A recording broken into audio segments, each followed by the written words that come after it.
on the beat, boy. Hey, yeah,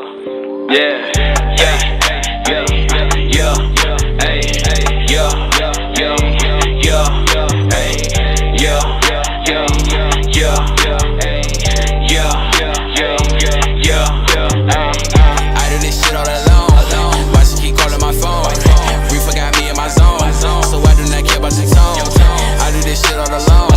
Why she keep calling? How's it going today, guys? Truck Some Water here, and when this video goes live, Easter is done over with, so I want to wish you and your families a very happy Easter. If you are religious, remember Jesus Christ died for our sins and rose from the dead to forgive all of us. But anyways, the point of this video is, should you run 20x12s on your K1500? My overall answer, hell yeah! I mean, I freaking love the look of this truck now. It's unreal how much it changed the look of the truck. But there are some stipulations and things that come with it that you all need to know about before you decide to pull the trigger and to purchase some wheels and some 20x12s. Before we get this started video, if you have any questions about wheels and tires, you're looking to purchase them, hit up Harper Tire. That's where I got my wheels and front tires from, guys. Just because they're sponsoring me doesn't mean I have to shout them out, guys. I only shout out products that I know, or people or services that I know that are 100% trustworthy and reliable, and they are one of them. They will answer any questions you all have, and they'll be right there through every step of the process with you. So hit them up, guys, if you want some wheels and tires. But anyways, so right now I'm on like a back road going over Norris Dam, a slow back road, and the tires and wheels run fine. They, no, there's nothing really different about them than the stock wheels and tires. The truck does set up another about inch higher because I went from a 31 to a 32 inch tire.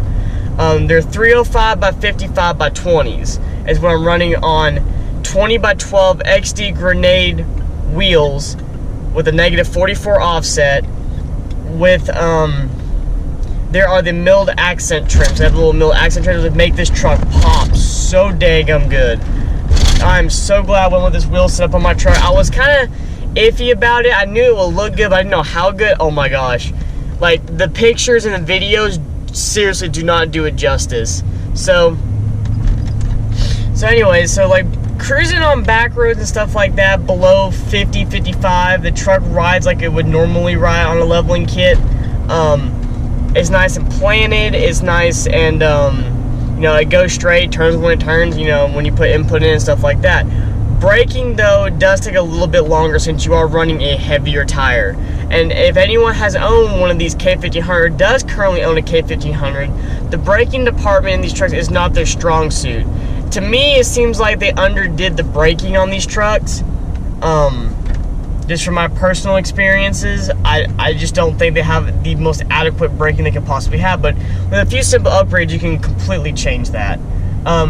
You do have to trim on these trucks. My leveling kit is cranked up to about 1.75 inches. I had to trim off the air dam a little bit, and it still rubs very slightly at basically full crank against the bumper. But I'm getting a brand new bumper that's going to be a little bit different, so it should work better that way, so I'm not going to really trim the bumper.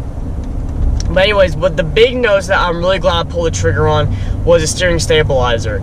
It really, really helps out these wheels and tires. When you're running a wider wheel and tire, especially on the K1500s, any bump you hit on one side, it kind of wants to pull the truck a little bit to that side. It's not like a jerky motion, like you're going to lose control, but just how wide the tires are, they grab really easy against bumps and other stuff. That's just how it goes. Acceleration's about normal on the truck. I can tell it's a hair bit slower. It takes a little bit longer for it to get up to speed, but not by much. The speedometer, though, when me and Colt first test drove the truck, we got on the interstate, I was running about 67 miles an hour. I put it on cruise, and his GPS speedometer on his phone was reading about 65-ish. So it's about 65, 66. So it's running about 1 to 2 miles an hour slower than what the speedometer is saying on the dash, which I am perfectly okay with. Like, that is 100% fine with me. I can you can easily compensate for that. So I'm not worried about that. But other than that, I love the way the truck rides. It does ride a little bit stiffer because you have a stiffer tire since you're running 420 Nettos. I do recommend them, guys. I love them. They grip. They are for right now, knock on truck, they are a wonderful, wonderful tire, and I highly recommend them if you don't take your truck off-roading. Like, this truck will never see probably dirt, maybe not even see gravel ever unless I absolutely have to. That brings me to the other point. Since you are running a wire tire that sticks out, stuff will get thrown up and hit your paint. Just a matter of time, guys. You can't prevent it, you can't help it. It's just one of those things that it just happens because of the fact that you're running 20 by 12 and negative 44 offset. That's the only really downside of it. Other than that, I love the way the truck feels and cruises and stuff. It cruises very nicely. Cornering is about the same much, but like I said, I can't do a full crank turn because of the fact that, you know, it still rubs a little bit. But other than that, it drives and rides wonderfully. So the next scene we're going to flip over to is going to be me on the interstate, and I'm going to give you my feedback from there. So we're about to merge onto the interstate. I'm getting up to speed, about cruising speed, about 65, 70.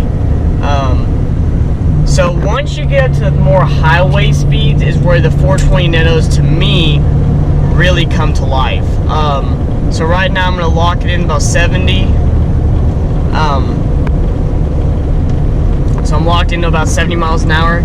The truck rides great. I don't have any issues with that. The steering feels really good. I don't have any issues with that. It does ride a little bit stiffer. You can feel more the bumps and the imperfections in the road, but that's just what you get, like I said before, with the 420 tires. I did a road trip because when I bought the tires, I was down in Newman, Georgia, where Harper Tire is located, and so it's about a 250 plus mile drive back on the new set of wheels and tires. Like, so I got to really, like, you know, feel them out, see how they feel, what they're like, and stuff like that. And unless the road is insanely rough, like for some reason Georgia roads, they can't pave them flat for some reason, they're interstate roads, and especially in Atlanta, don't understand it, but they ride basically like they normally do. It's just stiffer. You'll feel every bump and imperfection in the road. That's just what it is. But my fuel economy did take a massive hit. Not only a massive hit, but it did take a hit. You know, I went from a 31-inch tire, 265, you know, on a 16-inch wheel, to a 305 by 55 by 20 on a 20 by 12 by negative 44 offset wheel. So there's a lot more weight to it. Averaging going down there, I was averaging about 17.5, 18 miles to the gallon on cruise. Coming back, even though it was mostly uphill and there's a lot of stop and go traffic, I was averaging, I think, 15s, somewhere around there. And that was me running the same like speed, like 80, 85 and stuff like that. So, you know, my fuel economy did take a hit. I was expecting that, though. I wasn't not expecting it. It's just one of those things. So, like, you know, I was expecting it, but like, other than that, that's really the only negative I can think about with these wheels and tires. It's just your economy's going to take a hit. The truck does turn out a lot of heads, which I'm really happy about. So I want to show off the truck. I want people to come up to me and talk about it. And if they have a similar truck, I want to help them out with it too. Cause that's my goal with it, is to help other people out with their trucks too. That's why I'm making this video for you all. So if you have any more questions, guys, leave them down in the comments. Hopefully I'll get to them ASAP. If you have any questions about the setup or anything like that I didn't go over, and if you're curious, let me know, or direct message me on Instagram. I try to get back to them as fast as possible, guys, even though my schedule is absolutely nuts. But thank you all so much for watching this video. Remember, the giveaway ends this Friday. To enter, all you gotta do is subscribe to the channel and comment down below a unique comment on the video. It's not like hi or anything, because that's how my random name generator picks a name, and then I'll announce the winner next week. So thank you all so much for watching. If you liked the video, leave a like. If you're new to the channel, please subscribe. All of you, have a great day, and remember, never give up on your dreams.